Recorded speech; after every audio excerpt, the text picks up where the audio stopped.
Welcome to Inclusion Starts Now, the podcast. Today, I am interviewing my friend Michael, and we had such a great conversation. I am so excited for you to hear all about this.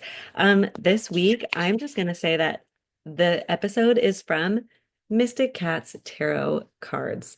Uh, I highly recommend everyone to get tarot cards and get them like fun. If you're not super invested in learning about all of the amazing stuff behind tarot cards, this is a great way to start because this has been really fun to see like what all the cards mean and then comparing it to like how you interpret it because we've been going through a lot of like interpreting together with me and my guests. And so I've just been like, I've been really loving this as like a great way to learn about tarot cards because I had a deck a while ago and I think I ended up giving it to someone because I was like so intimidated.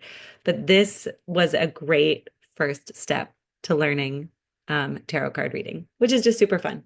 Um, that is it. So enjoy the episode. So hi everyone. I'm gonna take that out because that was really awkward. So Sorry. today I am talking to my friend Michael, and I met Michael with his mom Lisa at I would say the Tash conferences is where, or Tash or Cal Tash. I think I we mean, met at Caltash originally, but I'm not sure. yeah, It's been a while. yeah, We, that's probably. we've seen each other in passing quite a bit over the years. Yes. And That's for just sure. every time I'm obsessed with your duo of you and your mom because you guys are just like such strong advocates, so much knowledge, and I just like love your relationship together. So I'm just like basically a huge fangirl of both of you guys. And this last conference, we had such a good conversation. We were in New Orleans and we went out for dinner, all of us, and I felt like we had such a good conversation. So I obviously, I asked you, I was like, do you want to be on my podcast? Because I feel like this topic is so important and I want everyone to hear it. But before we get into it, uh, can you introduce yourself? Yeah, I'm Michael Carey. You obviously heard about my mom. She's awesome as well. Um, I am, 6 foot tall. I have blonde hair. I don't remember what color my eyes are. Never do. Uh, um, and I have a number of disabilities, and I'm also gay. And that's what we're here to talk about, the intersectionality. Yes. And what disabilities? I know you're autistic, right? Yeah, I've got And autism, ADHD, anxiety, and dysgraphia, and probably okay. one more that I can't think of. And dysgraphia, is that the like how you're like it's something in the brain, right? Am I Yeah, wrong? it's No, between the just I brain and the feel like I hand. messed this up. Yeah, it's the way that I can't remember her name, but I met her at Copa, described it to me because I couldn't find a good explanation to understand my own disability. Yeah. It was a disconnection between my brain and the way my hand moves and operates, which causes difficulty in writing. And I've recently discovered, but I'm not certain, sign language.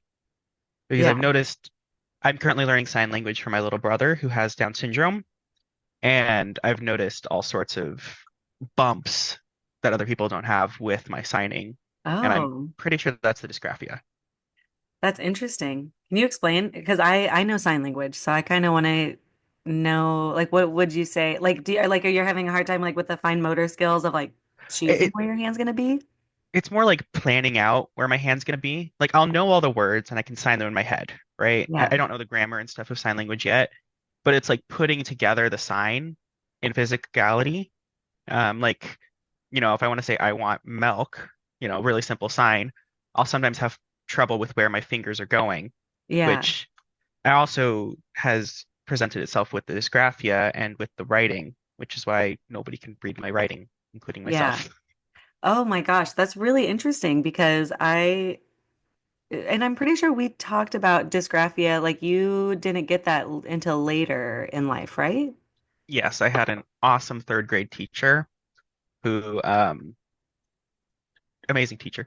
She pulled my mom aside one day and whispered into my mom's ear, your son's like, "Hi, Lisa, how are you doing? You should get your son tested." Yeah, so this is amazing. Yeah, he probably has something else. So your son's doing great, got to keep it on the Yeah. down low. But that teacher changed my life Yeah. because it went from, I think I was a straight F student at that time, even with the accommodations for autism and all that, just because I couldn't write, and then I got the accommodations for writing and for math and all that, and everything improved. Yeah, that's so awesome. I mean, I would be so interested, like, in the numbers of how often children get like late diagnoses to dysgraphia. Yeah, because it's also like my mom was told for a while, oh, he just needs to practice his writing. I think I did a program called Writing Without Tears or something. I can't remember the exact name. Yeah. No, I know that But one. yeah, then that's probably right. Where they just had me sit there and write lines over and over and over, and I can tell you it was not without tears. Yeah. Uh, and it did not help at all, Yeah. you know?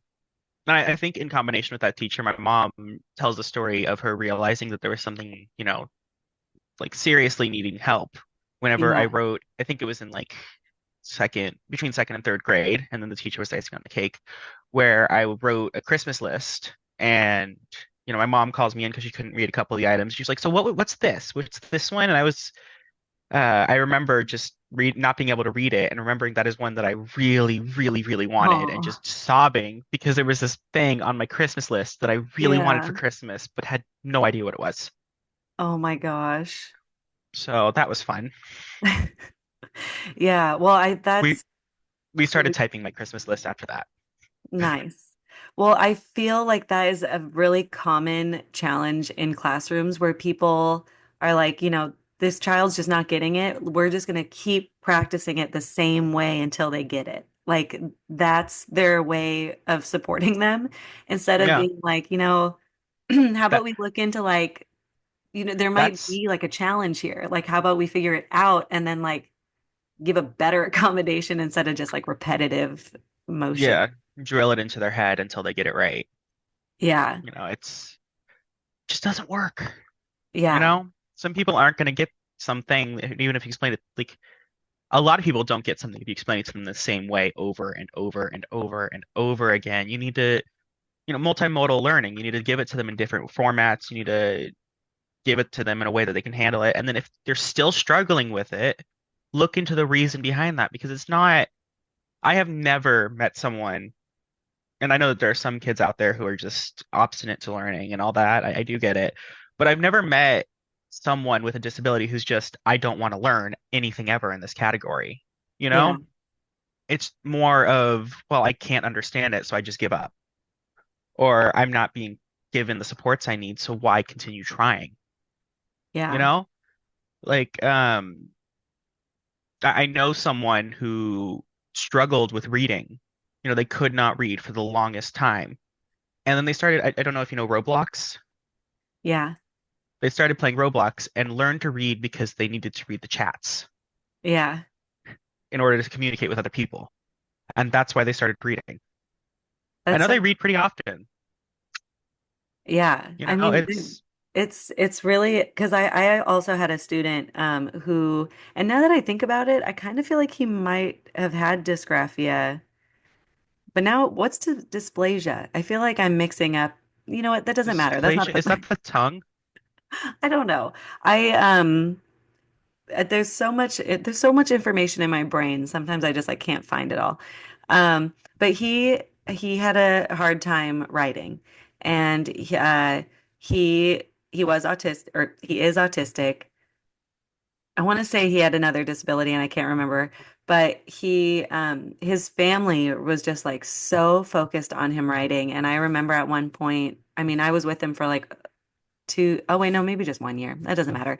By the end of the year, I was like, we have worked on writing his name so much. And like, you can tell what it says, even though it's like not very clean, but it's like, I think we're focusing too much on this because like he's getting bored. Like you can tell he was just like, oh my God, you're gonna make me write my name again. And like, Yeah. and they wouldn't, I don't know. I don't think I knew much about like AAC devices or like Go Talks or, like tablets and stuff at that point. I mean, this was 15 years ago. Who knows?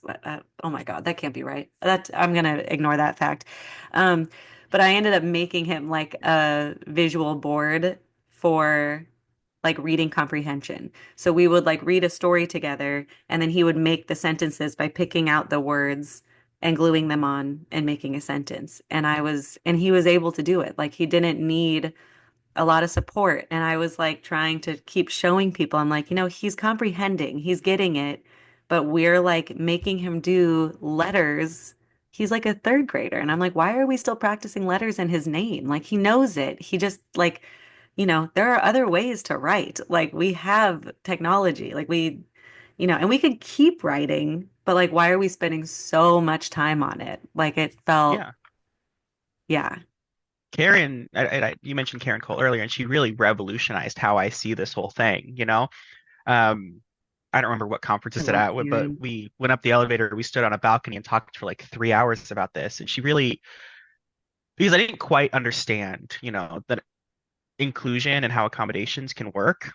But like, why are we still working with a fifth grade student on basic addition when instead, and this was from I think that this was from a case she actually worked, where instead we can teach that student to use a calculator and maybe Hmm. instead check his peers' work. Why do we need to have these students focusing on such rudimentary, I say rudimentary, but you know what I mean, Yeah. rudimentary work when we can instead elevate the work that they're doing to a level that is much closer to their peers and in a way that they can interact with their peers Yeah. and implement ways in which they can do it without having to struggle as much, you know? Yeah. Because it's not like we don't all have calculators, you know? Yeah. Every Oh, but single person alive has a calculator. they're all Why do we need to attached to teach this? us. Exactly. Why do we need to teach this student? Why do we need to drill into the student's head that 1 + 1 = 2 when instead we can show them 1 + 1 = 2? Yeah. I and I feel like this is actually a really great segue into the just like identities and pushing against social norms of like, okay, this is how it was done, but like why? Like why does it have to be done that way? Like how like more detrimental is it going to be for this student that they're now not learning anything past 1 + 1 because we're so focused on them getting that 100% right or 80% right, where it's like, now they're missing all of this other information that like could be really helpful. Where yeah, like a simple calculator can still get them to understand more information. Um, so so in New Orleans, we were talking about why is there such an increasing number of people who share multiple identities of like LGBTQ plus. Um, we talked a little bit about people of color. I don't have that Yeah. much information. I know we're two white people talking about it, but if Yeah. you have any information, I'd love to hear it. Um, and then the disabled community. And there has been, I mean, and it shows like percentage wise that in the disabled community, there are huge populations of people of color, which is like socio and that's a whole thing. That's probably a whole nother episode. But Yeah. and LGBTQ plus. So why do we feel like this coincides so much? And I've looked it up and there's not a lot of information on it. But the only theory that I've even thought of is basically what you said beautifully at dinner. So, what do you think? Well, I personally hypothesize that it's two things at the same time. There's this one element where a lot of people with disabilities have a lot more to come to terms with. They have to come to understand their disability and how it affects them, which means that they, like for me personally, I had to look more deeply at how I interact with the world, how I exist in the world. And that kind of opened my horizons to, hey, wait a minute, I don't think I'm straight. And it made me kind of question all these other things, because I really wasn't thinking about my disability and all that stuff because I had bigger things to deal with, such as my abhorrent behavior whenever I was younger. I didn't really think about this stuff. And I think it was whenever I was like 13, 14, Mhm. whenever I really started to think about who I was as an individual, how the ADHD, the autism, the dysgraphia, et cetera, all commingled with who I was, And um that looking at who I was sort of also opened up the horizon of me figuring out who I found attractive, who, you know, because before that, it was more me sitting there with the societal standard. Okay, I'm supposed to like women, so I had a girlfriend. It was a Yeah. weird relationship. It only worked because it was long distance. Okay, I'll tell you that much. But Are you still friends with her? yeah, she recently got married. It was awesome. But Nice. um, you know, it before that it was more actually I think I had two girlfriends. But sorry, before that it was more me existing in this space where I was supposed to be existing. But once I started looking at these societal norms and who I was and how this all interacted with each other, I came to realize like who I was. And I think that that largely affects a lot of people with disabilities because understanding yourself is necessary whenever you have a disability. You can't just say, "Oh, I exist." And I don't think that necessarily more people with disabilities are LGBTQIA plus. I think that it's the same rate as the rest of society, but I think that it's this forced introspection that Yeah. causes a lot of people with disabilities to realize, oh, hey, I don't exactly fit these hetero or cis normative things, so maybe I should go find the right title for myself, go figure out who I am. Yeah. And I totally agree with that. I do think it's it's just pushed people to think more outside the box of like what society basically tells us to do, or you know, yeah, well, just tells us what to do. Um, Yeah. because and I recently posted this video of like I asked parents with children with disabilities, and I'm like, what are things that you wish people would stop saying to you? And a lot of it was, pity and like, I'm so sorry, like, you're so strong, like maybe you can have another kid. Like it was a lot of ableist comments of that, like, because this child has a disability, they're not like at equal footing as people without disabilities. And and I thought it goes with like the LGBTQ plus community because yeah, like what you're saying is, I mean, I have two small children and I've already had people be like, "Oh, it's like they're going on a date." Like they would never, like my little Y- girl, they will talk about like, "Oh, maybe they have a crush," or like, and it has definitely gone down, I think, since from when I was a kid.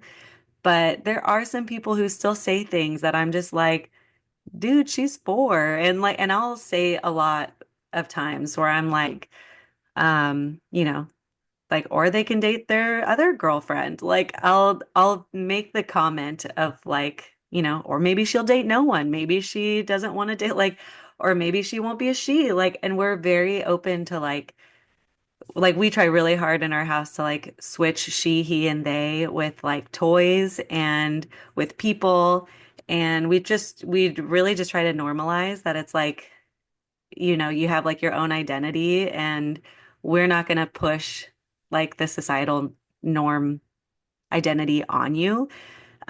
Even though the rest of society is going to continue to do so. Like it's really hard. Yeah, It's really hard to absolutely. not do it.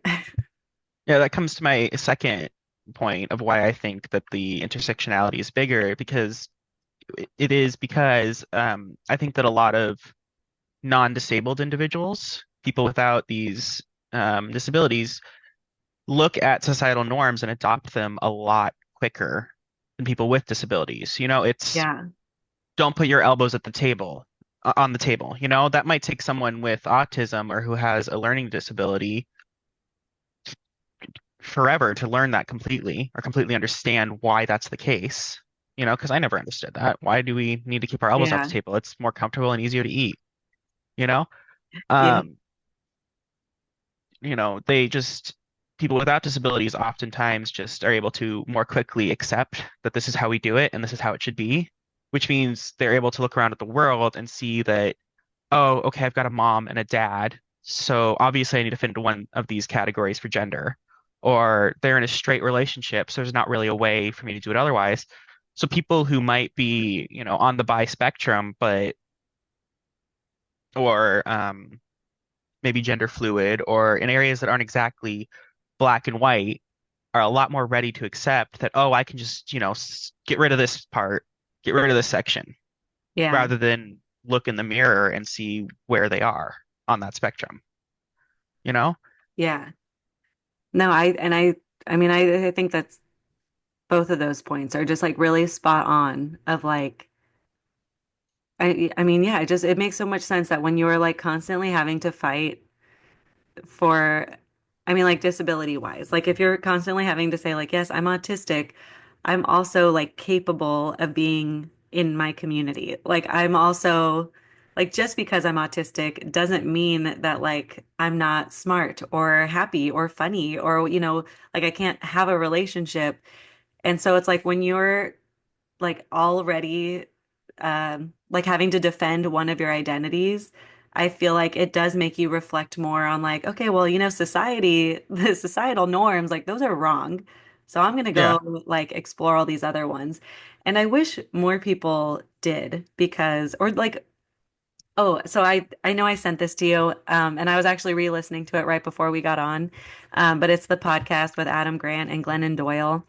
They're both well, I think Glennon Doyle's a writer. I think that's but she doesn't like identity. She's very into like when you have this identity, then you have to like fit into that box or else you could fail. So she like at one point, she was Christian and went to church, but then people in her church weren't really inclusive of like her other identities and she was like okay so like I failed that one and then she's like okay well now I'm a wife and then she's like my husband was cheating on me and then I realized I like women so I failed as a wife and I failed as like a straight person and so her Yeah. whole like she doesn't even like to have identities because then there's like room to fail your identity. And then if you have an identity, you have a group of people you agree with, but then that means you have a group of people who disagree with you.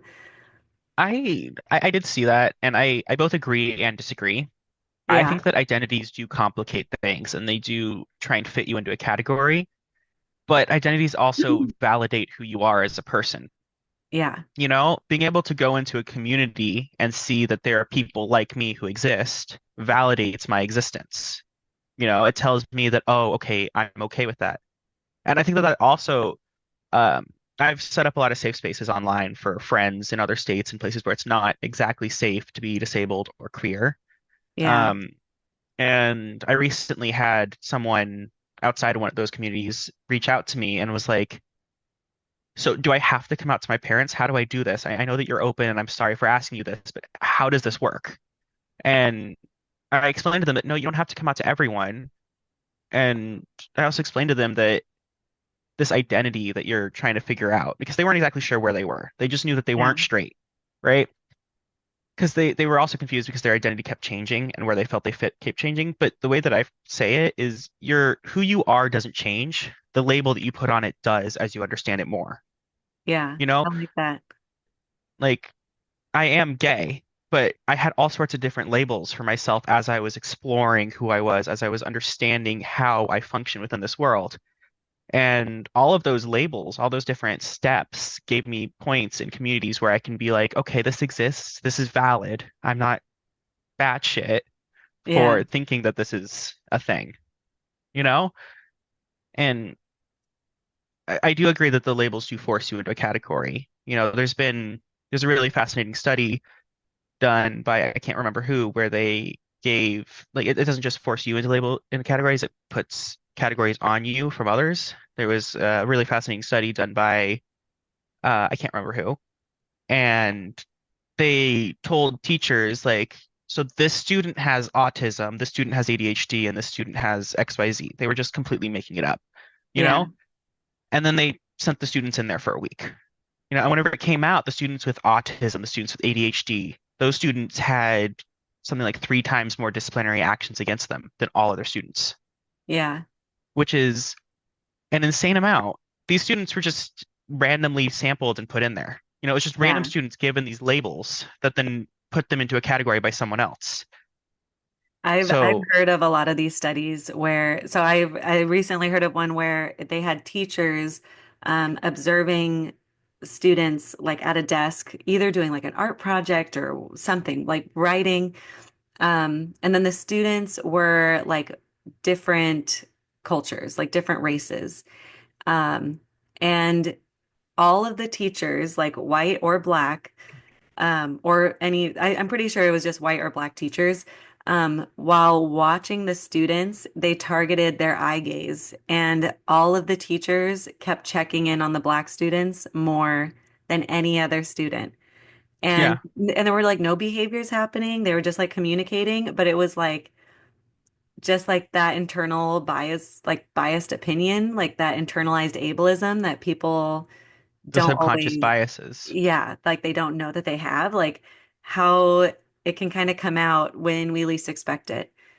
And Yeah, it's yeah, it's I saw another one that was like that where they had like it's not just at this base level. They had educator or not educators, sorry, interviewers from all over the country, all sorts of different corporations, all sorts of different things.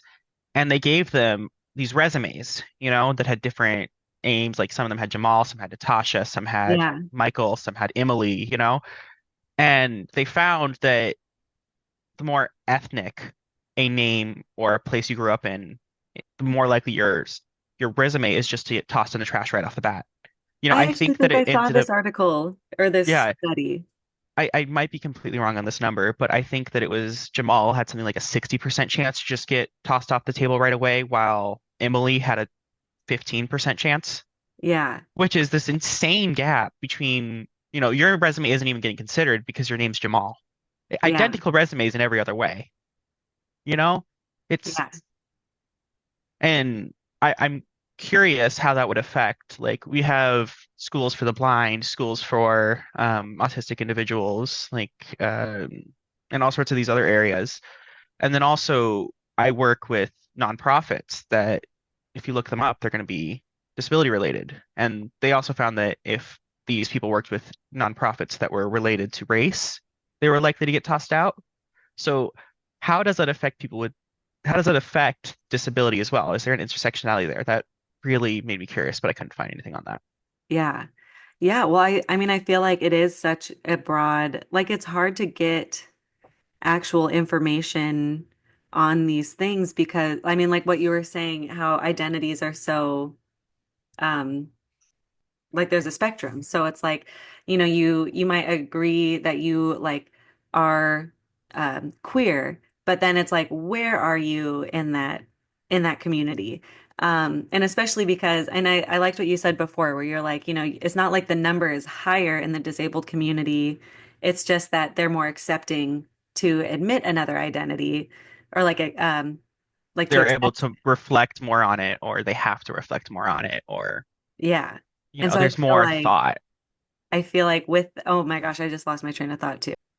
Whatever I was just saying, being able to like accept, oh, I'm sorry, now I remember. It's like harder to get those studies done because it's like, like how much can you classify something? Because like when you classify those people, like you are kind of like labeling their identity to be like, okay, well, we have 100 people who have a disability and are LGBTQ plus. And then it's like, okay, well, what kind of disabilities do they have? Where are they on the spectrum? Where do they identify in LGBTQ plus? Like, how do we like try to get a general idea of like trying to find a scientific answer other than I think you're right. It's that once you are like outside of societal norms that you're like more willing to be like, you know what? No, this is who I am and I'm gonna be happy. So like middle finger to you all. Yeah, Um, because yeah, I mean, I know I grew up in Orange County and yeah, it like I probably knew like a couple of friends of mine that were gay. And I mean, sadly, one of them has unalived themselves since high school. The other one has kind of fallen off the face of the earth and is in QAnon. That's a whole other thing.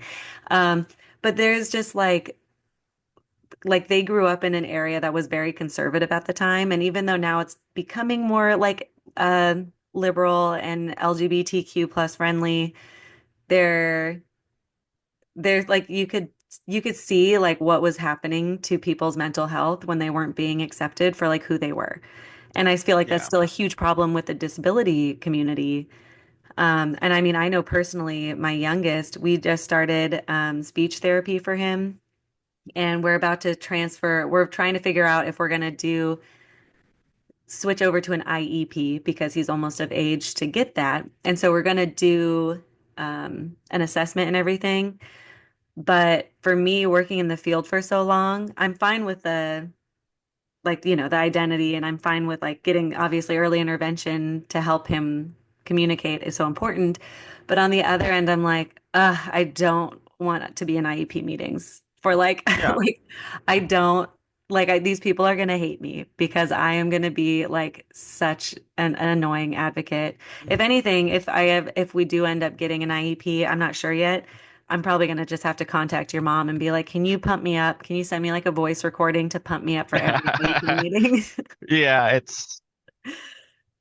yeah, one of the things that my mom does is she never advocates for us herself because Ooh, you can't see the forest through the trees, you know? Like for her personally, when in our conversations about this exact topic is she'll focus on one problem and not being able to see everything else that's wrong, where she as an advocate can sit down and look at everything that's going on a piece of paper, and the mom might be, well, he's behind in speech. That's super important. But he's also not doing well in writing. So what if he has dysgraphia? We should probe for some more testing.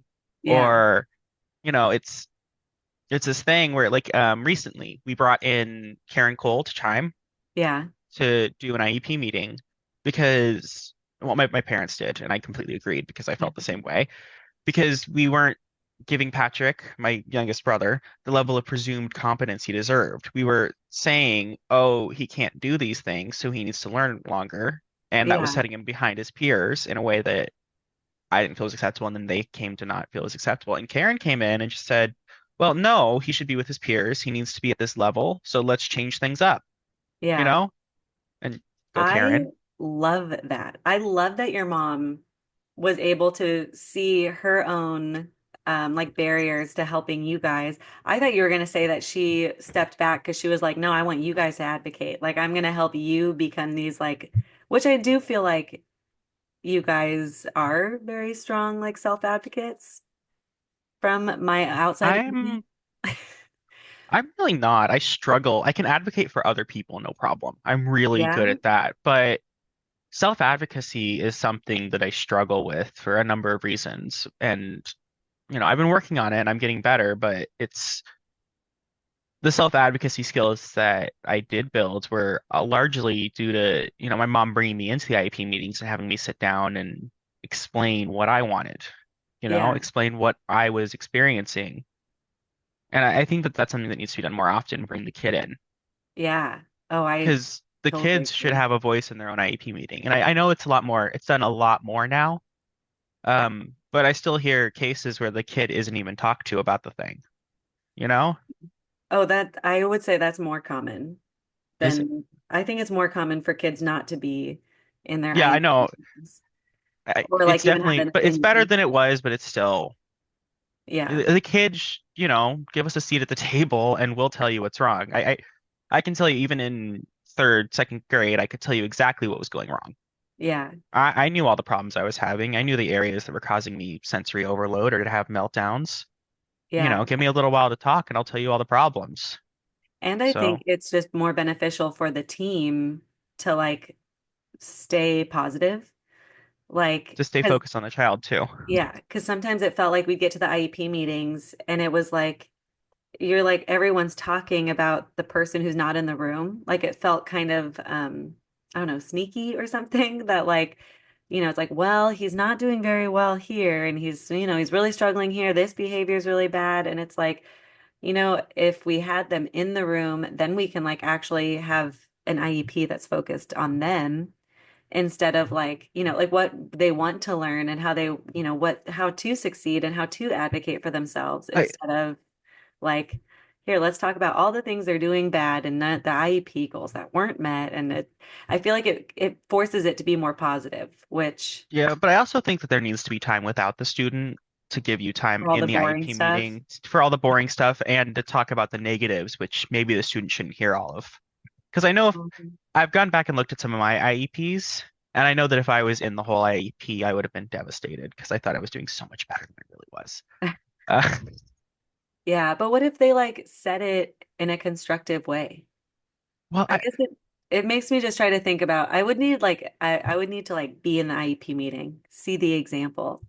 yeah, no, I feel like it would depend, but I feel like a lot more kids can find the bullshit, if you excuse my language, Yeah, than you give it that's credit for. okay. You can hear the negatives in a constructive way, and I know a lot of kids can definitely figure out, oh, that was not nice, or Yeah. that wasn't exactly a positive thing to say about me, or Yeah. which isn't exactly a beneficial thing for the kid, you Yeah, know? that's true. I But I guess I'd definitely look think it at would it. also depend on child to child because I know that some people do Yes. definitely do better whenever they're told these are the areas you're struggling in and these are the areas that you need help in, you Yeah. know? I mean, I guess I'd be interested in like it's just I guess like reflecting on my own schooling is always it's just like an interesting thing to do because I'm where where did like I don't feel like I really loved learning until I got to like college. And I did learn things throughout school. If I liked the topics, I did better or the subjects. But like I know if I didn't do well with a teacher, I would usually just like switch to a different teacher's class that was easier. Like I Yeah. um so it like I don't know how I would have felt if someone tried to actually talk to me of yeah, get it because like I really did not like tests, especially like history. It was really hard for me to learn all of these historical facts. And I still struggle with this, and I think it's because I can't put it in my head that some things have happened at the same time, that like people could have been so racist and like horrible to people and then like be able to do life-saving surgeries. Like that doesn't make sense that those two things were happening at the same time in our life. Yeah. No, I And I struggled a lot. yeah, what were you gonna say? No, you continue. Oh, I mean that was just like an area that I struggled with and I don't think I just don't think anyone really knew how to like make learning more fun to me than like what of just like, oh, it's just something you do, like, learn Yeah, stuff, no. go to the next thing. And I've being now a teacher and a parent, I'm like, no, we're gonna make learning fun. Like you're learning about a topic, we're gonna go find a museum near us who like is gonna talk about it. Like we're gonna put it into our lives so we can see why this history is so important. Because yeah, it wasn't until I started traveling that I was like, oh, like I went to um Okay. I went to Auschwitz and I'm Jewish. I think I'm like 50% Jewish. Um and I mean obviously I've learned about the Holocaust, but it wasn't until like I went to Auschwitz and like being I mean not like I can just like pick up and be like, "Hey family, let's all go here and have this learning experience." But I wish there was like a better way to like learn about these things that made it more like I don't know, attached Have to you me.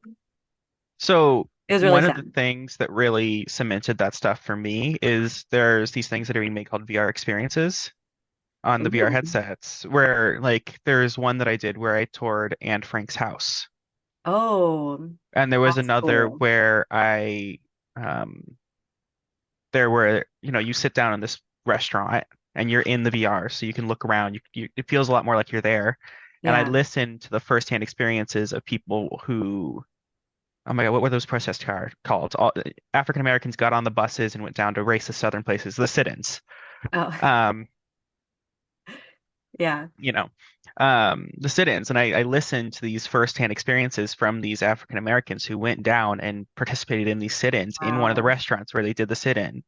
And I felt like that was a lot more impactful on my understanding of this cultural event than me sitting down and hearing about it from a teacher who's you know, not even been Yeah. there. And Yeah. I feel like that's revolutionary. Like my little brother, Patrick, the younger one, he's obsessed with the human body. So I found him this VR thing where you can travel through the human body and through the Oh capillaries and all my the blood gosh. cells and learn all about the proteins. And he watched it like 40 times on my headset. It's like the updated Magic School Bus. Yeah. Yeah. That's how that one feels. I don't think the Yeah. magic school bus does too advanced of lessons, but human body, I feel like I've seen that. Yeah, no, it's amazing, but I feel like that can definitely be very impactful, like you were Yeah. saying, on students who are trying to learn things and just don't quite comprehend Yeah. them because sitting down and being able to see how everything connects in first person is amazing. Yeah. Oh And my it gosh. definitely helped me on my biology exam. Yeah, and that makes so much sense. It's hard to just like keep reading facts all day and then trying to memorize them and then perform them. That's like a really Yeah, I exhausting. have a Yeah. much easier time with that than most. I think it's because I focused on that rather than essays for the longest time. Yeah. Because, well, more short stories and stuff at that age, but, because I couldn't write Yeah. and it was very insistent upon me rewriting stuff until I learned it. So that wasn't, I still struggle with essays and I think that that's part of it. Yeah. But um, I definitely think it's a lot more fun and a lot more multimodal than just sitting there and reading facts or Yeah. watching a video on this stuff. Yeah. Well, I mean, I know like the public school system pretty much started because they wanted to just train kids to be like assembly line workers. I don't have like the resources to back that up, but that is I am assuming a pretty known fact because I have talked to a lot of people about this and I know that there are books about it, but it just talks about how like kids were like put into this classroom to like learn these basic things to then like work in these assembly lines or these factories and just like, kind of do as they're told and like have these basic skills. Um, but now it's like our world, obviously it's very different. Like that's not a We're common moving past ground. it. And so then it's like, so now that the outcome for after school is different, how are we going to fix what's happening in school? Because like, and don't get me wrong, I think a lot of what we learn is important. I think it is really important to learn about a lot of the history and like science. Like, I think there's so much that happens in school that is really good learning, but there's so much that gets missed that it Yeah. needs to like be reevaluated. But change is hard. Yeah, Um, and then it's also a revaluation like that costs a lot and, yeah, you know, certain people are trying to reduce the costs I in know. ways that are not sustainable. So it Yeah. becomes this whole question of can we? I was talking to a friend while playing a game. We were in a public lobby, so there was a lot of people around, and someone overheard that I was talking about the fires, and they heard on Fox News that LA burned down. So they assumed all 4,000 square miles of LA were gone. You know? They just assumed Yeah. that that's what happened. LA didn't exist anymore. So it was very interesting sitting them down and explaining to them, no, we only about 60 square miles burned down total. We're fine. It's Yeah. it's sad, it's tragic. We're gonna have to recover, but LA still exists. How many videos I've seen of people being like, "Hi, I live in LA. I'm nowhere near the fires. Let me explain." And they're like, "You can see the smoke coming from the end." Like it's so much Yeah. education. There's like so much opportunity for people to learn, yet we don't take it. I don't know how to get I just like really want people to like learning. And I'm still figuring out how to I've read a lot of book about cults, a lot of books about cults, and I'm like, how can I make inclusion a cult that will like get everybody invested? I feel like the reason that so many people don't love learning is not necessarily they don't love learning, it's just that they don't know how to verify the facts. They turn on Fox News or some other news site and say, oh, hey, here's a source of information, and then they take everything to heart. I still Yeah. fact even stuff from like AP News and Reuters, which are, seen as some of the most centered and factual news reporting agencies. I still check them with each other or different places. I still double and Yeah. triple check everything I learn to make sure that it's real. And I feel like a large part of this seemingly hatred for learning is more a misunderstanding of how to verify facts. Yeah. I yeah, because I mean, and it's so hard because like there are facts and then there's like people's opinions on those facts and then how just things get so skewed with like language and biases and just all of that is like such a mess. Um And then the intentional Yeah. disinformation, you know? Yeah. Like there's people who make mistakes and honest mistakes are just misinformation. And that's a problem, but it's fine in my opinion because it's not an intentional obstruction of the truth. Like some of the disinformation we see, like a well-known news host saying that LA is gone.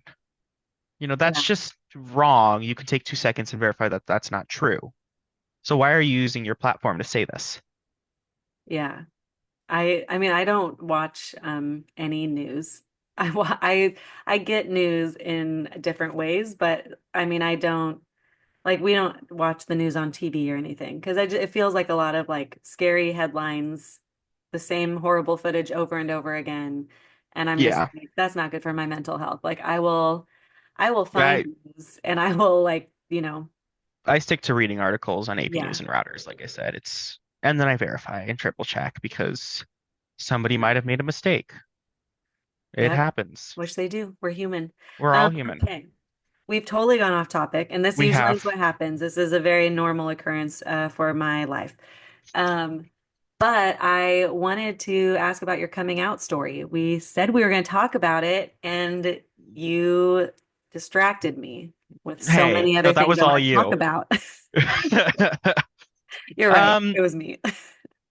so coming out was really weird because I sort of just like slid into the identity rather than directly coming out at first. Because for me, I was still figuring it out, right? Like I said earlier, it's your identity is what it is, but it's going to take you time and different labels to try it out. Like I tried bisexual and all sorts of other different labels between bi and gay until I reached the conclusion that, oh yeah, I'm gay, right? Yeah.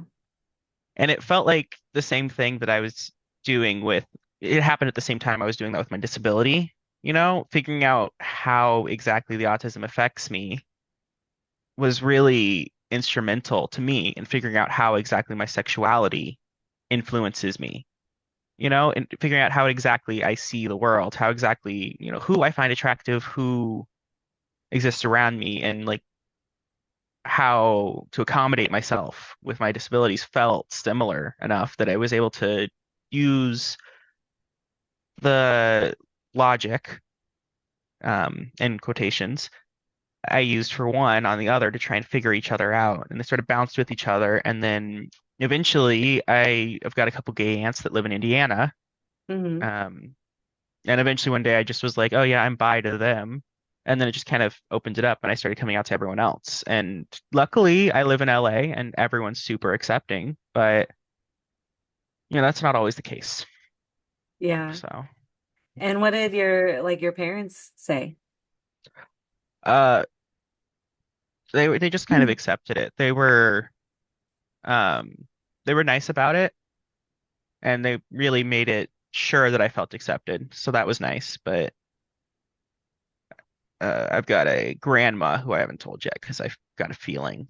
So there are still Yeah. like even like she doesn't live in LA anymore, but even though she grew up in LA back in the God knows when, um, there are still people who have these problems. And I feel like LA as a society as a whole still has these issues with LGBTQIA and disability, despite what I use the term performative progressive. I feel like in some ways LA is performative progressive, where they're like, yeah, look at how inclusive we are. And then you look at the actual, like I'm going to use a hyper-specific example of jobs, right? Like, oh, hey, look how inclusive we are. We got all these disabled staff members and all these African American staff members, and you look at it, it's like, okay, on the bottom tier you have like, good mix, and then you go up one tier and it's like, oh, you have one white woman and then all white men.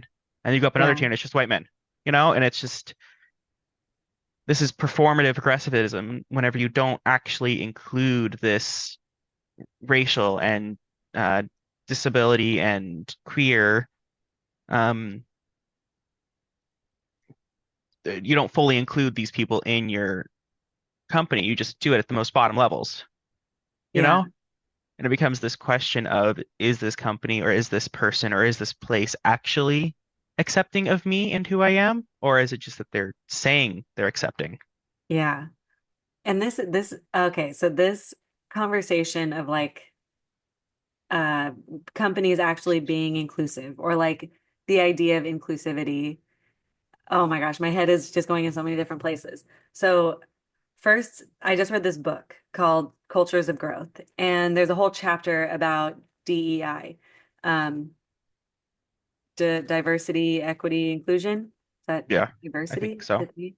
Um, and it goes over like how you actually have to implement that you do have to take active steps of like you're in a meeting and you have to notice like, wow, it's been a lot of white people talking. Let me see how I can talk to this like person of color that I know isn't talking. Let me see how I can make sure they feel like they have like a spot at the table. Like how can like because you do kind of have to like also support that, how they're gonna might they might feel at the table. Like they might feel like the odd one out. How can you give them that support so they don't feel that? Um, and then talking again about like news sources, kind of messing up the word inclusion.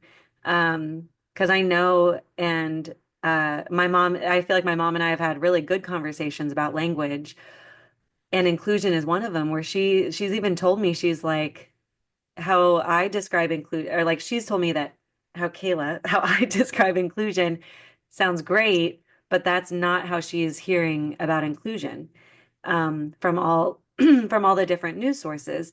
And I'm Yeah, like, it's so interesting that like a word, and I know, I mean, also with the LA fires, how people were blaming, they were calling it like the DEI hire. Um, like that's the problem, and that's why these fires happened. And it's just like so wild to me that this can all just get like so misconstrued. Oh my God, where was I going with that? Did you see how I even said my head is going all over the place and now I lost what we were talking about? I don't know, but I'm just gonna respond to that Okay, because I great. feel like with the DEI hire thing, people don't understand. Like, you might have 100 perfectly qualified candidates, 100 that are exactly at the top, and there's like no difference between them, right? So what you do is you say, okay, we just hired 70 white men, right? So let's to fill these next 10 roles, let's look at the minorities in these 100 identical applications and pull those out. And if they're actually qualified, let's hire them, Yeah, you know, instead in order to balance this out so that we're not just giving jobs to this one group of people. And it's not DEI hires aren't just like taking jobs away. They're just equalizing the jobs between races so that instead of Jamal, like we talked about earlier, just getting tossed off the stack, yeah, Jamal now actually gets a seat at the table. yeah.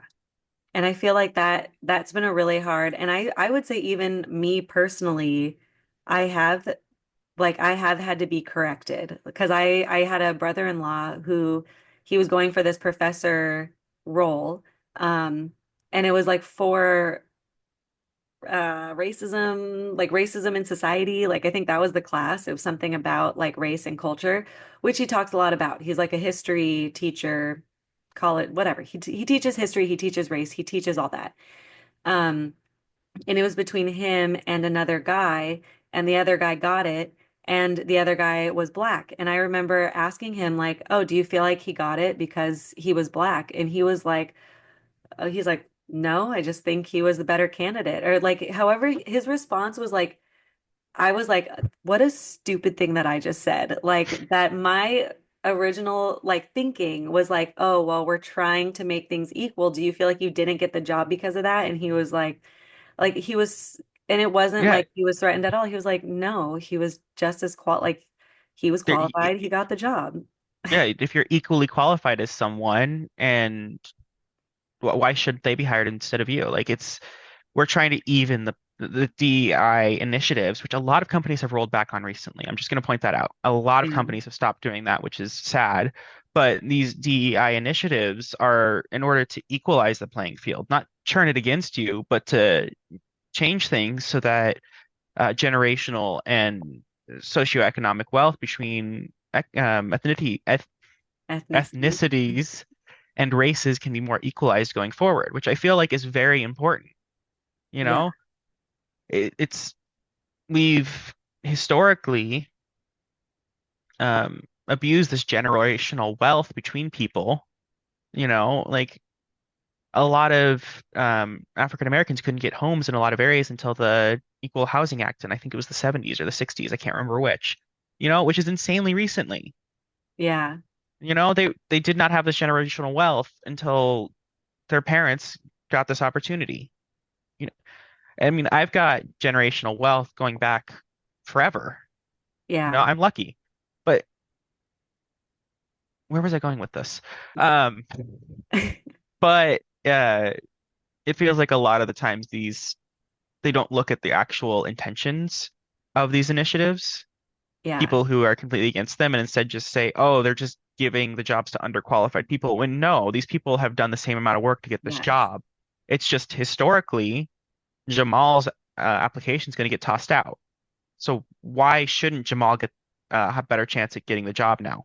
Why shouldn't Yeah. Jamal get a seat at the table whenever historically he's been tossed out? When if we didn't have these initiatives, studies show he is more likely to get tossed out. Um, I talk about Adam Grant a lot, and he's the podcast that I sent you. I love his brain so much. He just wrote a book called his last book he wrote was called Hidden Potential, and it's a lot about this, um like how can companies rethink their hiring process because, how many good people are being thrown out because of things that they just didn't have control over. And and then how is that where they came from where they are now, how is that not like a bigger portion of like an application? Because you can't always see that in applications. You're just seeing the now and you're not seeing this, okay, so maybe this person, had some sort of privilege and was able to go to a better college or something, but viewing their whole story, it's like, well, that's not really impressive because they were always on that track. But this person who also got to Harvard, even though his high school GPA sucked, it was because he was working full time to help his family who was sick and blah, blah, look at this story and look at how much harder he had to work, even though they're still at the same place now.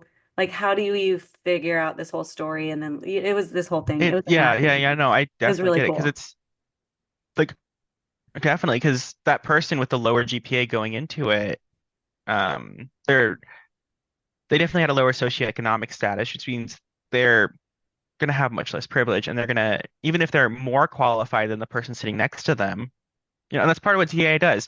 If you have like, I'm gonna go back to Jamal Yeah. because I Our can't think buddy of Jamal. yeah, our buddy Jamal. Even if Jamal's more qualified than this other applicant, as it sits, if there's no DEI initiatives, the other applicant is going to get tossed out 15% of the time. Jamal's going to tossed out 60% of the time. Yeah. That's an insane difference. Yeah. Okay. He's more qualified and he's getting tossed out. So how is a DEI initiative that gives Jamal his fair chance, his fair shot at getting Yeah. this job, not a good thing? And wouldn't companies run so much better if there were so many different perspectives coming into it? That's Why would absolutely a you huge, want 20 of the hold on. same people? I've got a shirt on that says, everyone, I can't read it. Hold on. Okay. What does it Sorry. say? It says everyone deserves a seat at the table, and we deserve a table that seats everyone. Oh, that's cute. I like that. Yeah, I love it. I got it from Club 21. It's awesome. Um, Nice. but I feel like that's One. such a strong point because if the table doesn't seat everyone, if your company isn't built for everyone, how are you going to serve everyone? How are you going to get, like, we live Yeah. in a capitalist society. If your table is built for white Yes. middle class people, you just lost a huge chunk of the market. You bring in these people and you build the table for all of them, and you seat everyone at that table, and you're going to have all these different people with all these different perspectives who are going to be able to say, well, if we just, I'm going to do something completely fictitious. If we just tweak the color a little bit, Yeah. I feel like African Americans might buy it more, or Hispanic Americans, or, all these different groups, or we add this little bit so that people with disabilities can use it. Okay, that costs Yeah. them 10 cents in production and expands it to a whole nother market. You know, Yeah. the more people we can get at the table, the more ways in which we can market a product. Yeah. I totally agree. I love this so much. I actually feel like you need to look into Cassidy too. I feel like she lives in LA, I'm pretty sure. And she's amazing. She's really into politics and very like focused on teaching disabled people about politics and about voting and about how to make it accessible. She's amazing. I'm gonna just like send you her info and stuff after this. But we have talked for a really long time. And so we are at the end of our episode because I know I mean, at dinner, I'm pretty sure we talked for like hours and ignored the We rest did, of our and on the group. walk back. I know that we were like, no one else talked to us. It's just us two. Yeah, we got off topic so many times there. We did because that's just who we are. Um, Yeah. I end every episode with a Mystic Cats tarot card reading. Ooh. You just get one card. I know very little about tarot cards, so I have a book that I read the answer from, and then we get to interpret it together. Okay, let's do it. Okay, so you could ask a question or in like a kind of general question of like, how is my year gonna go or whatever, or just not ask a question and then we'll just interpret the card that way. Am I going to get straight A's next semester? Let's be hyper specific. Ooh. Okay, okay. I felt really good about this card, but I could keep shuffling. I just, you know what? I'm just gonna do Hold on, let me change the question. Sorry. okay. All right, am I going to get good grades next semester? I can tell you yes. And that's not without tarot cards, but that's just a personal Well, opinion. let's get an answer from the tarot cards. Let's see. Oh, look Oh, at that. It's a little kitty. So this is the sun, and it's a cat trying to touch the sun. That feels pretty positive to me. I like that one. Dude, I was right. I just want to throw that out there. I am not editing any of that out. I was right. So it says joy and success. This gal has found the coveted sunny spot. She is happy to lay in the warmth of the light. You have everything you need and can be optimistic for the future. This bright and sunny energy is yours to carry onward. Yay! That's straight A's so if you could actually just check back with me once your semester is done and confirm that I was I'll right. let you know how it goes. I'll let you know how it goes. Like I love your want to understand things, and I just feel like just from how I've met you at conferences, you are like you're not just going to be okay. I feel like this is actually why I love the disabled community so much. Just like in like this general of like, if it's filled with disabled and non-disabled people and just like the range of identities is that because it's not a group that just like falls into societal norms, they like question things and they want to understand things and they're okay being like, I don't understand that. Can you describe that to me again? Yeah. Which I am not good at. And I have to like people will be talking and they'll say a word I don't know or like a place or something. And then they'll keep going, and I'll just like kind of ignore it of like, oh, okay, well, it's probably just a place. And then all of a sudden, a minute later, I'm like, hey, what was that word? Like, I Yeah. know that word. I And yeah, that's been really hard for me to like redo in my yeah, I thinking. I think that especially with that word example, have you heard of the Sapir-Whorf hypothesis? No, but I Okay. love So hypotheses. it absolutely fascinates me, and it talks about how if we do not have a word in our vocabulary, we do not understand that concept, right? And Yeah, it uses colors in different languages as an example, right? Like Russia has like 20 different words for blue. I'm probably exaggerating here. So they see all of these different blues, where English speakers, we've got blue, light blue, and dark blue, you know? We've got yeah, other more specific ones, but we don't really use those much. So we see three shades of blue at the most, you yeah. know? And this differentiation between the languages means that this other culture understands the world in a different way than we do because of the Ooh, words that they understand and the language they speak, which is why I feel it's so important, especially with words. If you don't understand a word, to figure out what it means because it might change how you see things, yeah. you know? Oh, I love Like, that so much. yeah, like one of my favorite words is overmorrow now because I plan a lot of stuff 2 days ahead. You I know, the day don't, after tomorrow. I don't know Overmorrow is what the you day after tomorrow, Ooh, right? yeah, So it's like added a word to my vocabulary that I use often that lets me see this concept in a way that I didn't understand before. yeah. Oh, you know? that's so cool. Another one that I learned about from a Spanish friend was there's a specific word in Spanish language for the time that you talk after dinner. Yeah. So I don't know if that's a thing that's common with all Spanish speaking households, but it's really changed how I view eating with the family because now I see the time that we spend after dinner as time to talk. It's this designated time in my mind since I learned about this word, where Yeah. before I didn't even think about it, you know? Yeah. And My I best feel like, example is I remember someone explaining love, like the word love. So like in America or in English, we're like we just say I love you to a lot of things, even if we're like in love with our partner. It's like it's all the same word, like same words put together. Um, where like even in American Sign Language, like there's like if you love something, like if you love coffee, it's the sign is like a closed fist and you like kiss your fist. Um, and then like if you like love somebody, you like do, the two fists crisscross over your chest. But then there's like all these different words of like sweetheart. This is like, oh, you're my sweetie, my boyfriend, girlfriend, whatever. It's like two yeah, thumbs ups together and your thumbs are going up and down.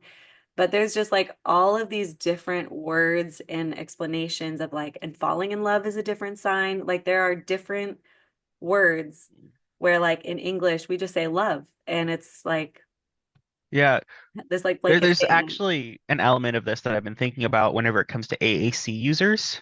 Ooh, yeah. Because for younger AAC users, we designate what words they can use, right? Yeah. At some point they become old enough where they can understand the words that they're using and, add more on their own and whatnot. But at younger ages, we might use 400 words around them, and that's definitely a wrong number, but Thousands, but yes. yeah, thousands. And then this AAC user gets 50. So Yeah. does this 50 words that they can use shape how they view the world? Does do they have I'm curious if these I AAC love that. users think about the world in these 50 words rather than the thousands of words that they could potentially apply. I love that so much. Oh my gosh, I love language. Okay, Yeah, we're never gonna stop. This is like, no. I would love to dive more into language and AAC. Oh my gosh, Yeah, my no, brain just it's like exploded. fascinating. I love that. Thank you, Michael, so much for being on my podcast. I appreciate it so much. My brain can't even like compute right now because it's Yeah, just it was my pleasure. It was great talking to you. Thank you, everyone, for listening to Inclusion Starts Now, the podcast. If you have any topics that you'd like to hear on the show, please let me know. Go to inclusionstartsnow.com or at Inclusion Starts Now on like any social media thing and talk to me. Tell me what you want to hear. And yeah, okay, that's it. Inclusion starts with you, and I just want to help. Have a great day. Bye.